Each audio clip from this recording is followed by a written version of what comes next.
Olá, boa noite. Eu sou a Vânia Munhato de Vasconcelos e vim conversar com você, meus amigos espíritas, meus amigos simpatizantes da doutrina espírita. E hoje nós vamos conversar um pouquinho sobre um título chamado Estranho Delito, que na verdade é o título de um pequeno texto feito por Emmanuel, pelo Espírito Emmanuel, para a obra Religião dos Espíritos, psicografia do Chico Xavier. Então, a partir deste texto, que nós vamos estudar um pouquinho, falarei um pouco também da doutrina espírita, falarei um pouco do cristianismo e falarei sobre com fundamento em O Livro dos Espíritos. Então, é doutrina espírita mesmo que nós estamos estudando.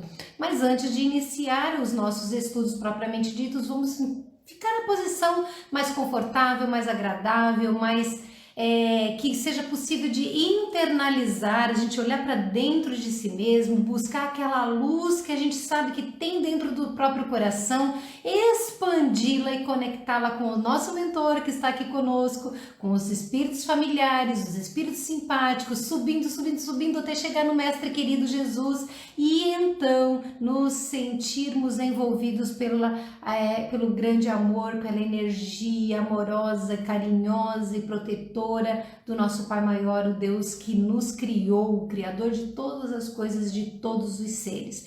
E assim nós pedimos ao Pai Maior que tire de nós, de dentro de nós, esse brilho que a gente às vezes teima em esconder e que nós possamos pulsar na sua luz, pulsar na sua energia, pulsar na sua lei. E que tudo aquilo que esconde esse brilho que nós carregamos dentro de nós, o brilho do cristianismo, o brilho do espiritismo e o brilho do amor a toda a humanidade, que isso, tudo que às vezes oculta isso, que é o melhor que temos, possa ser transformado, convertido, trabalhado para se transformar, sim, de mal em bem, de imperfeição em qualidade e de, eventualmente, qualquer sentimento negativo em sentimentos positivos e que possam ser multiplicados por onde passarmos. E assim, eu não sei vocês, mas eu sinto com a presença amiga dos Espíritos já conosco, pedimos humildemente não só a proteção dos nossos ambientes, mas a inspiração necessária a mim para compartilhar o que preparei e para vocês, para todos poderem compreender e depois buscarem complementar esses conhecimentos e praticá-los em suas vidas. Que Deus nos inspire, que Jesus nos ampare e que os nossos mentores estejam conosco. Que assim seja, graças a Deus. Bom demais ver todo mundo aí, muito obrigada. Deixem os seus recadinhos, tá? Aqui, porque depois eu sempre venho, nem que eu demore um pouquinho, mas eu venho e eu dou uma curtidinha, o que for necessário eu comento, mas eu gosto muito de saber que vocês estão aqui.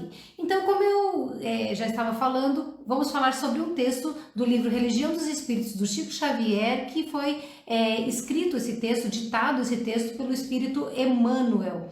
E nós vamos entender no final da conversa por que estamos falando deste texto neste momento e depois vamos fazer esse vínculo com a doutrina espírita.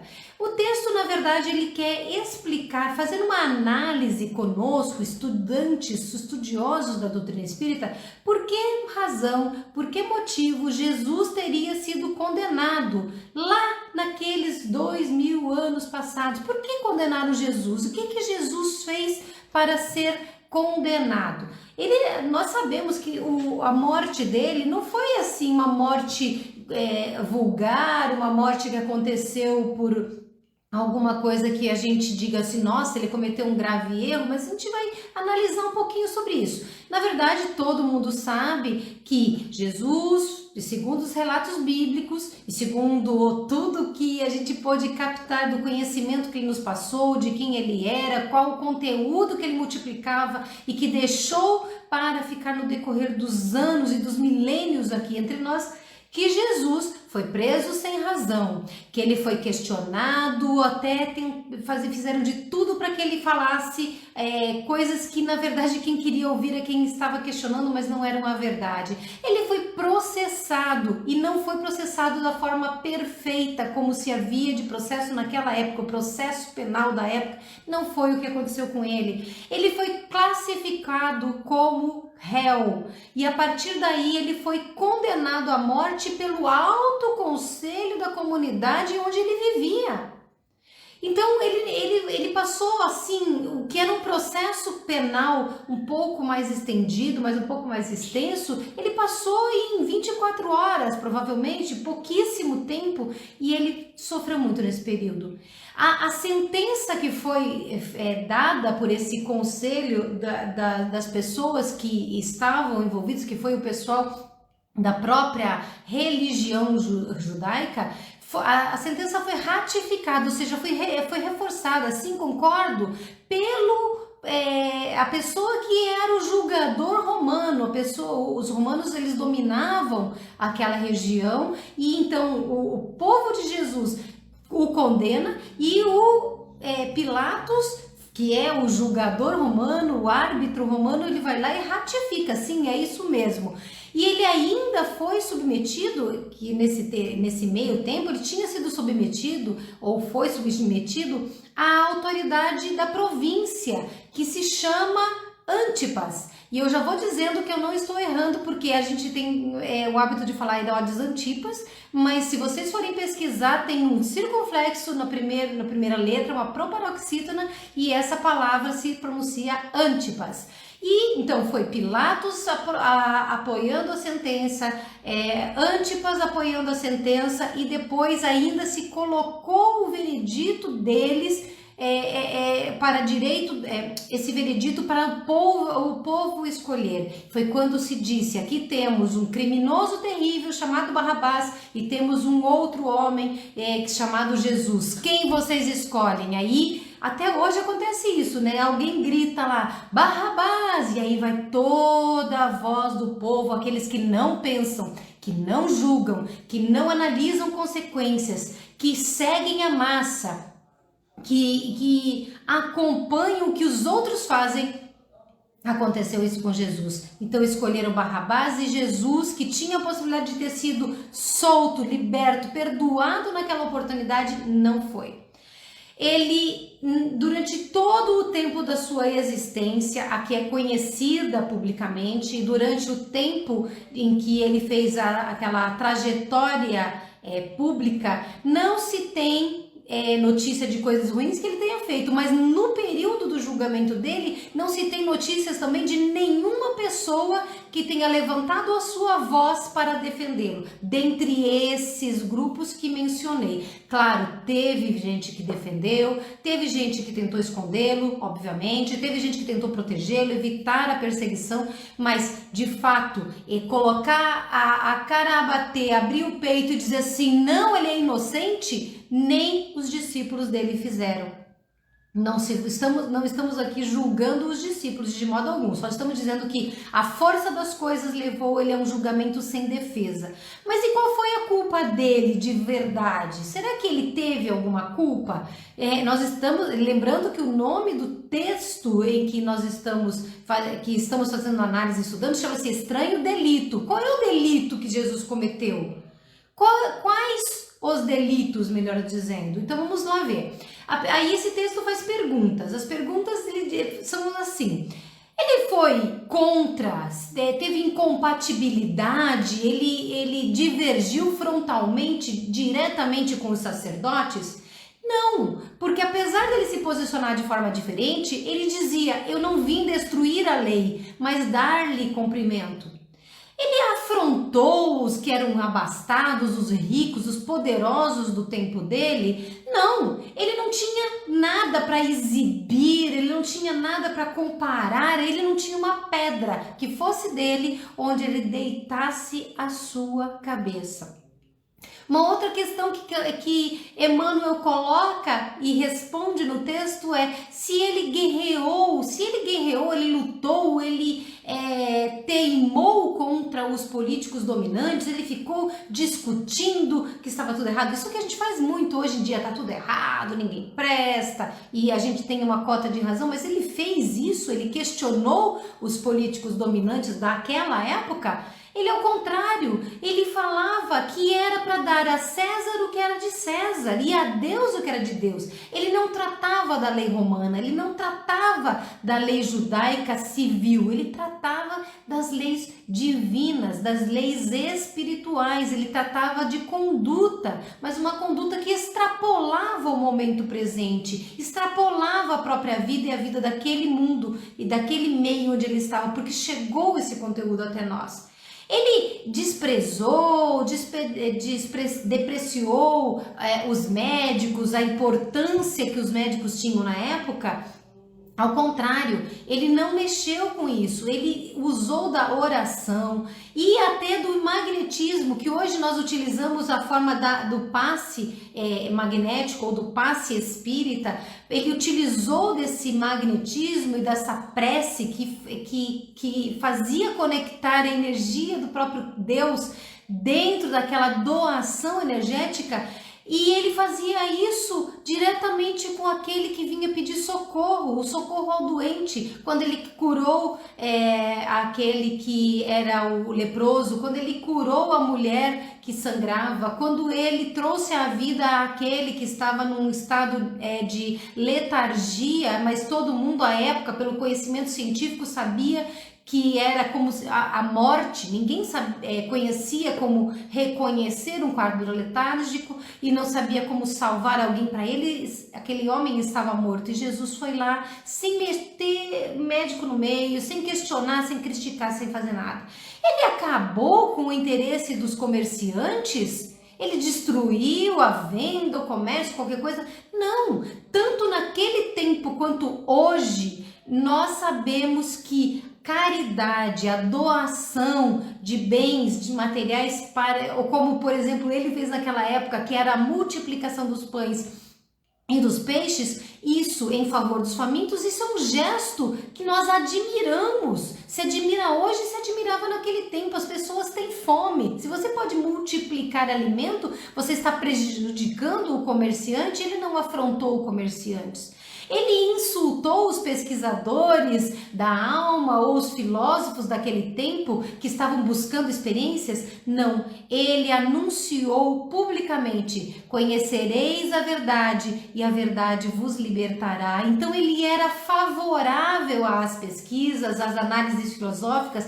Jesus foi um ser espetacular em sensibilidade, em compromisso com a sociedade. Ele foi uma pessoa ímpar, ele se comunicava de uma forma que mesmo nos momentos mais firmes dele, nunca deixou de ter amor. E foi por ter amor que ele foi julgado, foi por pensar nas pessoas e no meio onde ele vivia e na humanidade que ele foi julgado. Depois dele ser crucificado, nesse tumulto todo, nesse meio todo que eu acabei de descrever com tanta rapidez para vocês, os que continuaram a sua obra passaram séculos ainda sendo perseguidos, humilhados, martirizados, ridicularizados, e essas são as palavras que o texto de Emmanuel fala. Foi difícil, foi duro, eles foram torturados, eles morreram em nome da verdade do Cristo, ou seja, não houve alívio para o cristão depois da morte de Jesus. E agora, diz Emmanuel, já aqui no século XX, quando Chico psicografava, eu falhei em pegar o ano do livro Religião dos Espíritos para vocês, mas vocês podem pesquisar, é fácil, mas foi no século XX, né, meados do século XX, quando o Espiritismo começa a surge no final do século XIX, se encaminhando para o final do século XIX. Ele vem como o que está tornando o cristianismo redivivo, ou seja, aquele que revive o cristianismo original, não o cristianismo adaptado, não o cristianismo que foi torcido de certa forma para atender necessidades. Existem, para vocês terem uma ideia de como isso acontece, eu acho muito interessante, não são todas as religiões, obviamente, mas existem algumas religiões que falam muito mais do Velho Testamento, mesmo se dizendo cristãs, para defender a doação de dízimo, por exemplo. para que, usando o Velho Testamento, ela se justifique, mas na verdade o cristianismo é uma coisa que vem depois que Jesus se manifesta no mundo. Tudo antes é história, tudo antes tem conteúdo útil, mas é história. A gente tem que considerar o que Jesus trouxe. E o Espiritismo vem e se prende na vida de Jesus, nas mensagens do Cristo. E aí ele vai falar, o Espiritismo, como Jesus também falou, como seus seguidores e divulgadores do cristianismo original também fizeram. Ele fez um programa de educação. A doutrina espírita tem um programa de educação moral. Ela trabalha com a justiça divina e explica os pontos de vista dessa justiça para nós que não conseguimos entender, que não vamos muito além. Ela trata de libertação moral, ela trata de fraternidade, a fraternidade verdadeira, a fraternidade pura. E mesmo assim, como Jesus e os seus discípulos, os seus apóstolos e os seus seguidores há 2000 anos sofreram esse impacto da crueldade humana, da maldade humana e da vontade de manipular as verdades para se satisfazerem apenas, o Espiritismo desde o seu princípio vem sendo perseguido. Obviamente que hoje não se crucifica ninguém, mas lá no tempo de Kardec se fez o Auto de Barcelona, que foi queimar todas as obras espíritas em praça pública. E Deus é tão bom, Deus é tão justo, que com uma doutrina nascente que fala de filosofia, que fala de ciência, que fala de valores morais, que são os aspectos mais religiosos, digamos assim, da doutrina, ele pegou aquele auto de fé lá de Barcelona e fez com que as pessoas se interessassem. O que causa tanto furor na Igreja Católica que está sendo representada com o nome de Santa Inquisição para queimar essa obra. E aí houve um boom de procura, um aumento de procura das obras espíritas, e aí o espiritismo começou a crescer de verdade. Então, os espíritas, desde lá no começo, do final do século XIX, começaram também a sofrer padecimentos com a calúnia, com a humilhação, com o sarcasmo, com a perseguição. O Centro Espírita João Batista, do qual eu faço parte, principalmente aqui em Jundiaí, ele completou 80 anos. Sempre se contam as histórias do João Batista em que lá no começo da sua fundação, mesmo tendo a permissão legal de se formar aquele núcleo, porque o espiritismo já era legalmente permitido, eles tinham que chegar separados. Não podíamos nos reunir na frente de uma casa espírita antigamente, porque os padres, a vizinhança e as pessoas perseguiam o espírita. E aí, com tudo isso, nós vamos vendo que, apesar de tudo isso, o espiritismo não perde a sua característica de reverenciar o valor moral que a gente chama de religião, de iluminar, enriquecendo com os conceitos que a gente traz do valor espiritual a própria filosofia. E continua desde o seu princípio, assim como hoje, tratando com respeito e veneração a ciência. Tanto que Kardec disse, se a ciência trouxer uma nova verdade que o espiritismo esteja dizendo em contrário, o espiritismo é que mudará. Ele não recusará a ciência, ele não negará a ciência. Então a doutrina espírita está fixa ainda, fundamentada na doutrina, porque não há um só ponto que a ciência tenha provado que o espiritismo está errado. Mas o espiritismo é uma doutrina progressista, no sentido de ter o progresso como meta, assim como o cristianismo foi, porque Jesus prometeu que viria um consolador que esclareceria coisas que ele não disse e nos faria lembrar aquilo que nós esquecemos que ele falou. Então, sim, cristianismo é uma doutrina de progresso e o espiritismo o acompanha. E aí, o espiritismo também tem um outro aspecto. Com tudo isso que eu falei, ele combate a ignorância, ele combate o vício, ele combate a mentira, ele tenta lutar contra o domínio da opressão e ele ajuda com que cada um de nós sinta, pense, dê valor a esses pensares e sentires, e raciocine e tome decisões, sejamos responsáveis pela própria vida. E aí termino a ponderação sobre o estranho delito de Emmanuel e entro em O Livro dos Espíritos na pergunta 798. Kardec pergunta mais ou menos o seguinte: se o espiritismo será para todo mundo ou será restrito a mim, a vocês, a poucas pessoas? Porque o espiritismo ele não se impõe. Ninguém sai obrigando, dizendo você está perdido se não for espírita.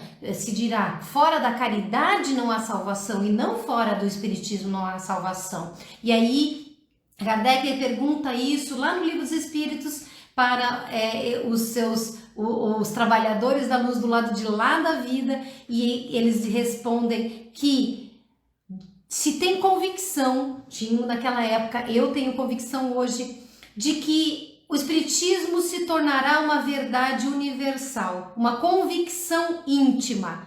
Percebam que ao falar que é uma verdade universal e paralelamente convicção íntima, quer dizer que nem todo mundo precisa ser espírita.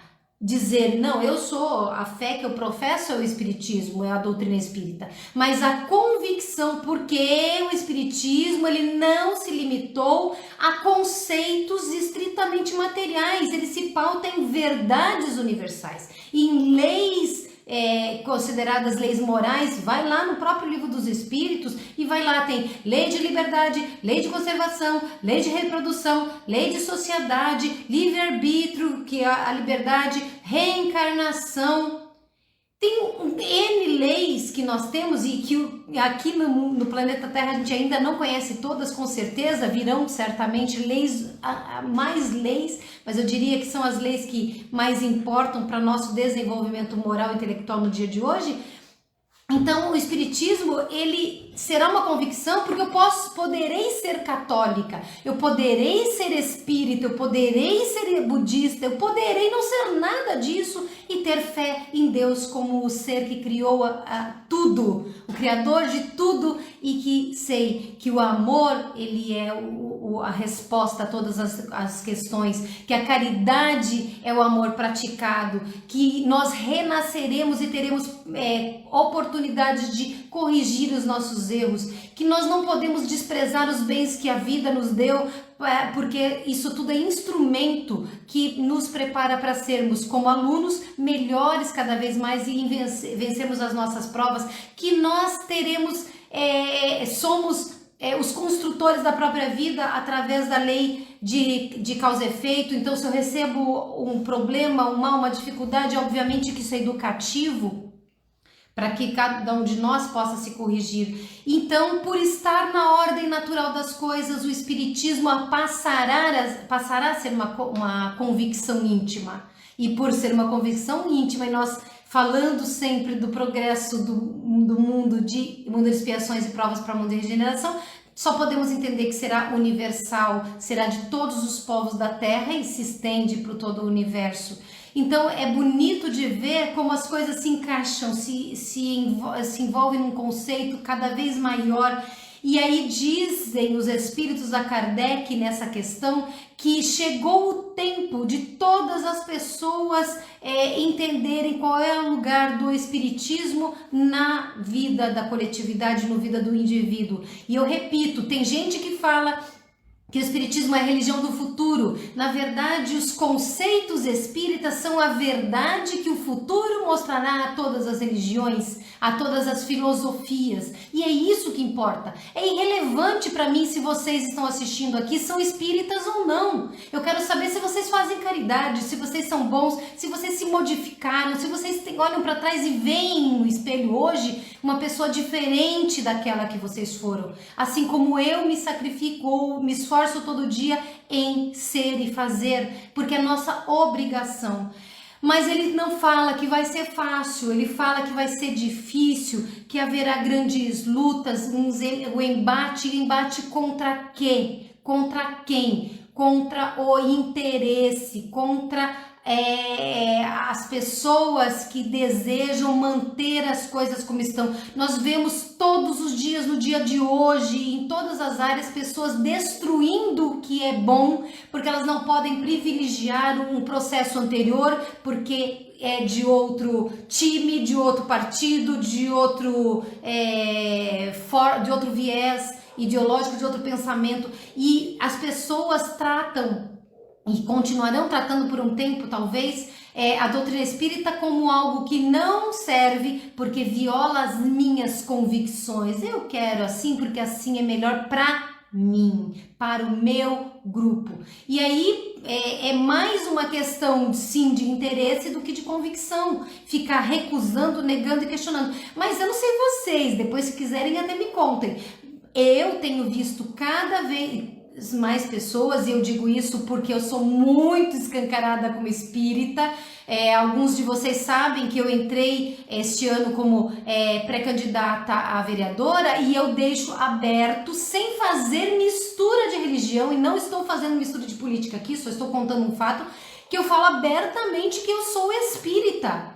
Mas qual que é a relevância disso? É irrelevante ser espírita se não fizer o bem. É irrelevante ser católico se não fizer o bem. É irrelevante ser evangélico ou de qualquer outra profissão de fé se não fizer o bem. Então as pessoas querem combater, e eu vejo, por isso que eu comecei a falar isso, eu vejo cada vez mais pessoas de outras religiões aceitando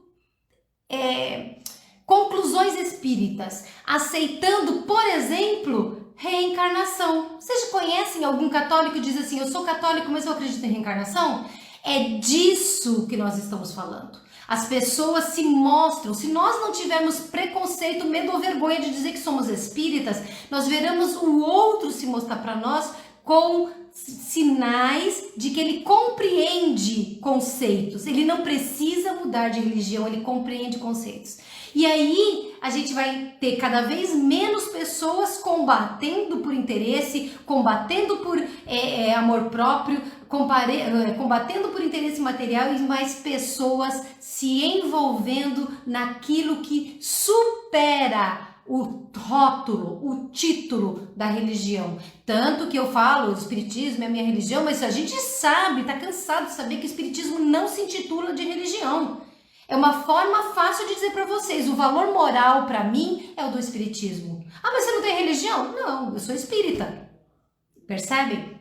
E aí, nesse processo de nós exemplificarmos o bem, a correção de conduta, os valores dentro da conduta espírita, e nós nos intitularmos espíritas e respeitarmos o outro que não é, nós acabaremos vendo que mais e mais e mais pessoas conhecerão o que é o espiritismo, quais são os valores, os conceitos, as leis que a doutrina estuda. E aí a gente vai ver cada vez mais pessoas com essas características do pensamento espírita, mesmo sem sê-lo. E aí vai diminuir o número de pessoas que são contraditoras da doutrina, e vai haver cada vez mais isolamento deles, como já houve isolamento do cristão, ou isolamento e repressão e rejeição do espírita e até de outras religiões, porque a cada vez a gente consegue ir melhor com o grupo, não é? Então, quanto menos pessoas fazem o mal, quanto menos pessoas pensam de certas formas, quanto menos pessoas rejeitarem os conceitos espíritas, mais pessoas aceitarão, porque as pessoas não querem nem passar por ridículo. E aí, para entrar num desenvolvimento final, Kardec vem e diz, no rodapé dessa questão 798, que as ideias não se transformam subitamente, é um processo. Essa semana mesmo, alguns de vocês me acompanharam falando sobre o processo de evolução dos mundos, da progressão dos mundos, do mundo planeta Terra, inclusive de expiação para regeneração. E eu digo, não é um salto, não é uma porta que se abre e você se despeja lá e tá tudo por um milagre modificado. Não, o progresso ele é lento, ele se acelera nessa época nossa, porque nós estamos passando por um processo realmente de aceleração.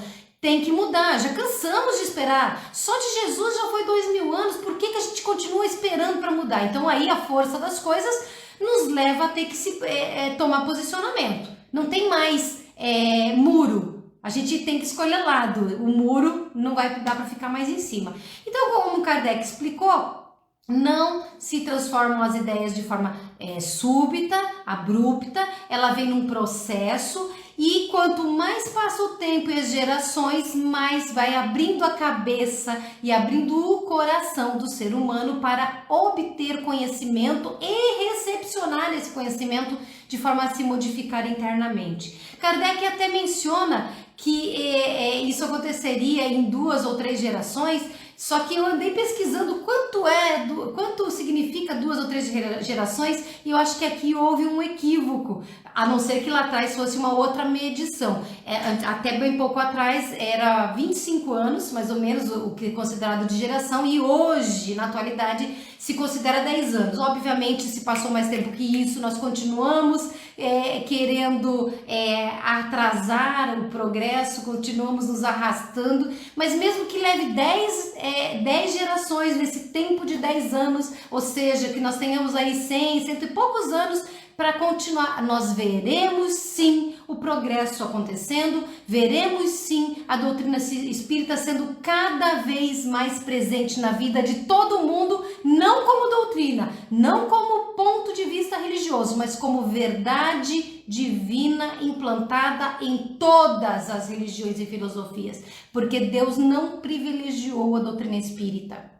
Todas as religiões têm o mesmo conhecimento, só que elas não querem seguir. Então, e é uma coisa bem interessante, quando eu mencionei agora para vocês, agora há pouco, sobre essas questões políticas, Kardec diz exatamente assim, ou substituídos, conforme esse progresso acontece, substituídos por outros indivíduos, inspirados por novos princípios, como ocorre com as ideias políticas. O mundo inteiro muda o tempo todo, não é só ideia política, não é só ideia religiosa, ideia filosófica, nós estamos o tempo todo ampliando horizontes e sendo os que endurecem, os que não progridem, estão sempre sendo substituídos, vão sendo substituídos por aqueles que compreendem de uma forma mais humana, mais solidária, mais fraterna, mais universal. E o Espiritismo vai viver isso, está vivendo isso, tem feito progresso,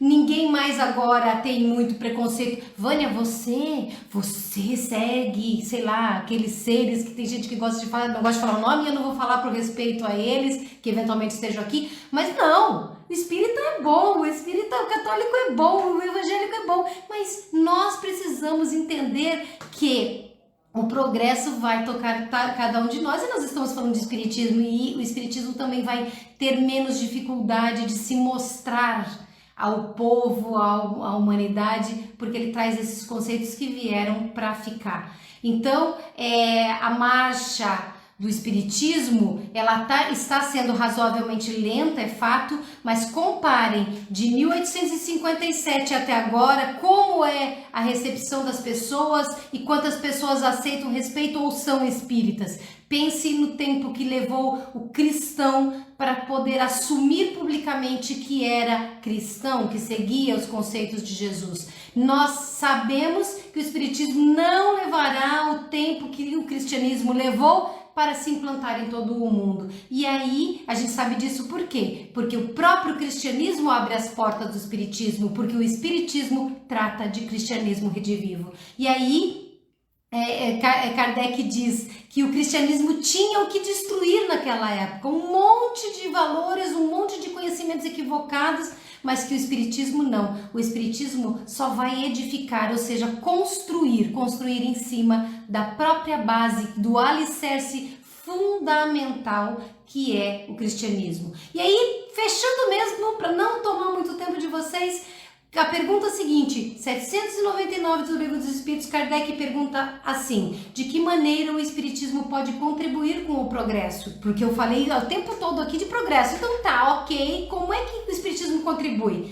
Destruindo o materialismo, que o materialismo é a manifestação da maior chaga, ou de uma das maiores chagas da humanidade, do indivíduo, que é o egoísmo. A gente precisa destruir o egoísmo e vai destruir por consequência o materialismo, porque o egoísta, ele quer tudo para si, ele quer o quê? Um lugar em nosso lar? Não, ele quer ter uma casa melhor, um carro melhor, quer dinheiro, quer status, quer poder e quer ser dono exclusivo. Então, o Espiritismo vem como um auxiliar, um principal auxiliar da divindade de Deus na Terra para destruir esse materialismo, e permite isso porque não só ele fala muito contra essas imperfeições, como por exemplo o egoísmo e até mesmo o orgulho e outras, mas ele também vem e mostra aonde está, qual é o seu verdadeiro interesse, qual é o meu verdadeiro interesse. E o nosso verdadeiro interesse está aqui. Eu me preocupo em ter uma boa vida aqui na Terra, é claro que me preocupo, vocês também, é um direito nosso, mais do que isso, é até um dever nosso pela lei de conservação.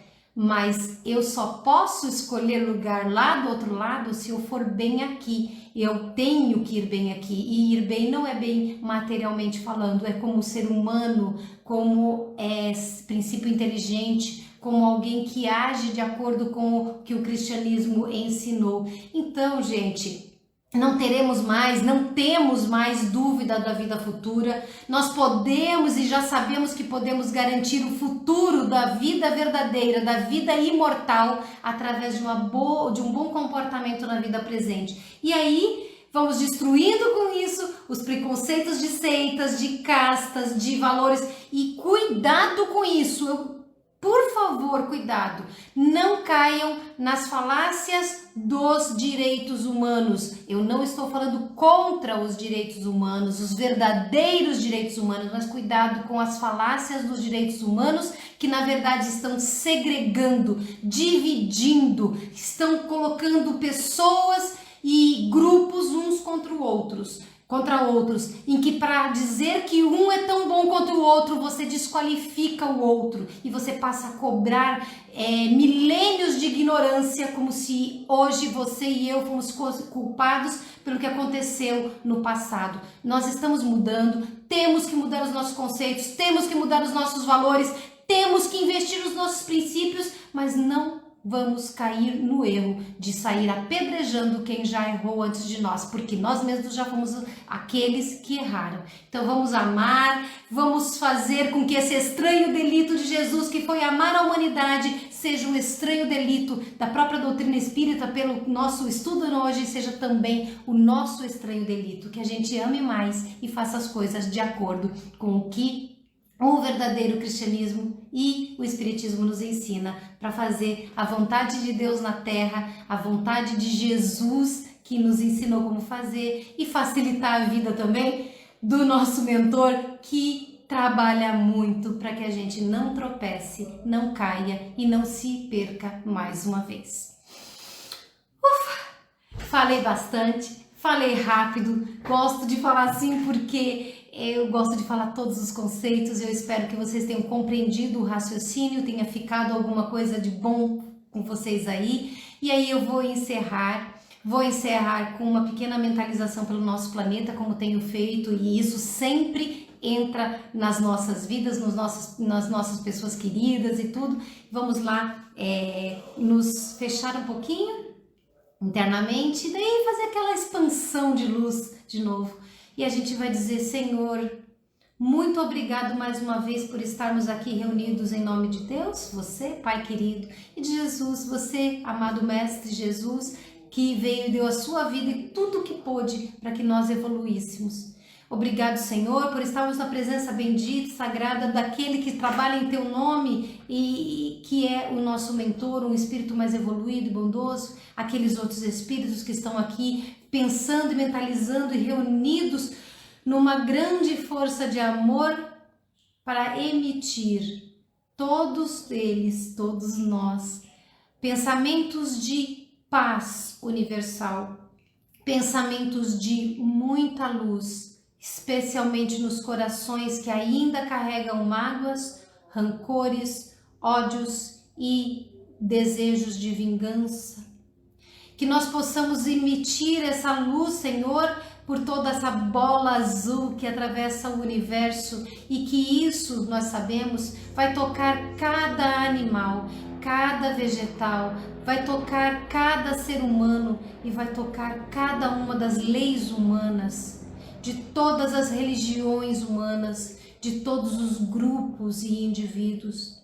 e que nós possamos imaginar a Terra inteira como um ser que você criou também para o progresso, um ser material, mas que segue o roteiro do progresso.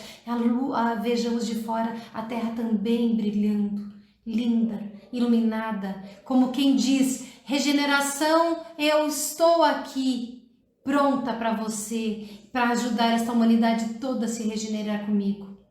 E vamos pedindo, pensando muito especialmente em todas as pessoas que necessitaram essa semana do nosso carinho, das nossas preces, do nosso amor, do nosso perdão, da nossa lágrima muitas vezes. Que todas essas pessoas possam receber também deste momento de energia. Eu vou dar 30 segundos para vocês pensarem nessas pessoas especialmente.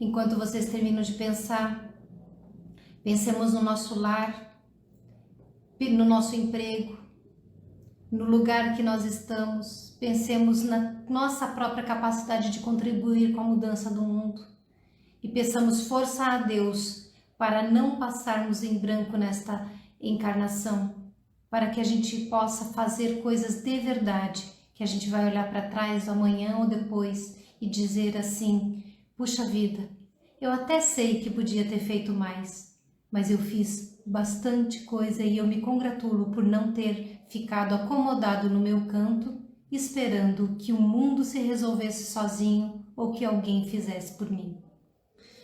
E dessa forma, nós gratos, felizes, convictos de que tudo vem para o bem e para o amor e para o melhor.